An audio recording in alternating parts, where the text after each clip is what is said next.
Doctor साहब आजकल अगर कभी आप डॉक्टर के पास जाएँ, बाज़ औक़ात वो आपको कहते हैं जी विटामिन डी कम हो गई है, विटामिन डी आप ले लें। पहले तो ये बताएँ हमें देखने वालों को भी कि विटामिन डी है क्या और जिस्म में इसका काम क्या है? देखिए, जिस्म में अब हमारी जो पूरी बॉडी है ना, इसके 2 मेन चीज़ें हैं।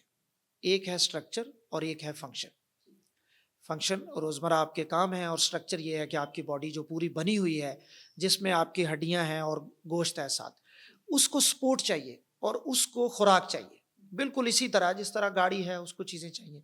उस स्ट्रक्चर और फंक्शन के लिए डिफरेंट विटामिन्स हैं। उनमें से एक विटामिन डी है। अब विटामिन डी इसलिए इम्पोर्टेंट है कि अगर मैं इसके बेनिफिट्स या इसकी इम्पोर्टेंस आपको गिनवाना शुरू करूं, तो शायद आपको पूरी पॉडकास्ट इसी में गुजर जाए। मुख्तसर ये है कि सर के बालों से लेके पैर के नाखूनों तक कोई जिस्म का हिस्सा ऐसा नहीं है जिसके फंक्शन और स्ट्रक्चर में विटामिन डी इन्वॉल्व नहीं है। आपकी स्किन के लिए भी बहुत इंपॉर्टेंट है। आपकी खासकर तो हड्डियों में, ज़ाहिर है हड्डियाँ जो बनी हैं, वो बनी ही विटामिन डी और कैल्शियम और इन चीज़ों से मिलके हैं।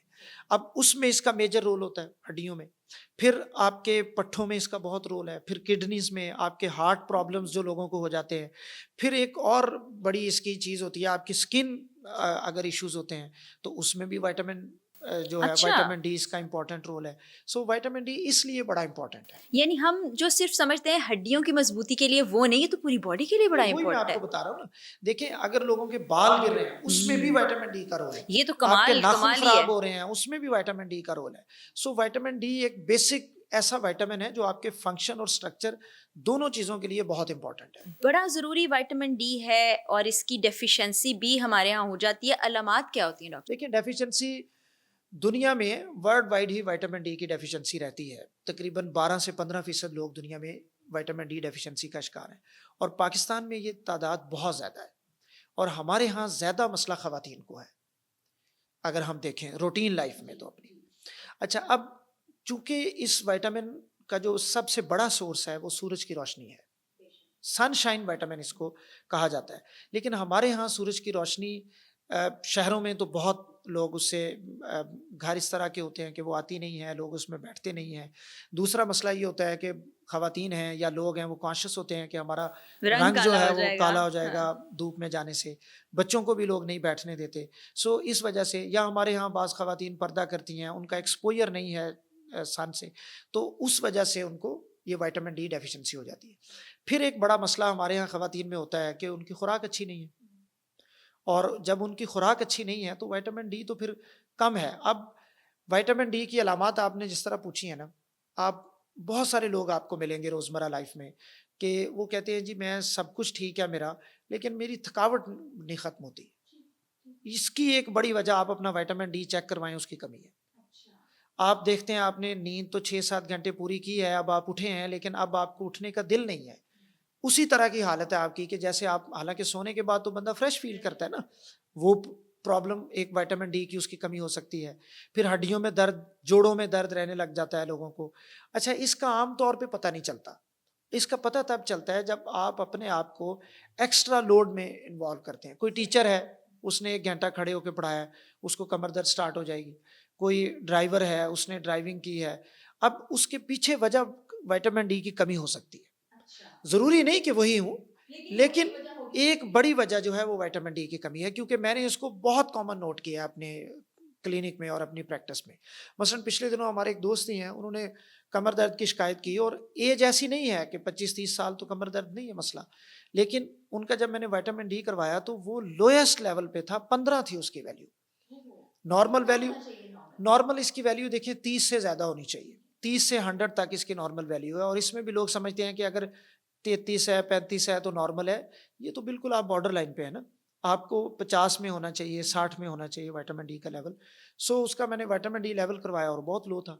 तो लोग उसकी जो अपने मर्ज़ हैं उसकी अलामत और जगहों पे ढूँढ रहे होते हैं। एक और बड़ी इसकी कॉमन अलामत ये होती है कि जैसे आजकल मौसम है, अगर एक बच्चा है या बंदा है या खातून है जिसको मौसमी बीमारियाँ बहुत ज़्यादा लगती हैं और वो ठीक भी नहीं होती, तो आप उसका विटामिन डी चेक करवाएँ, उसका विटामिन डी की कमी होगी। इसकी भी ये इम्यून सिस्टम में इसका बड़ा रोल होता है, जो कुव्वत मुदाफ़त जिसको हम कहते हैं ना, इसमें भी विटामिन डी का बड़ा रोल होता है।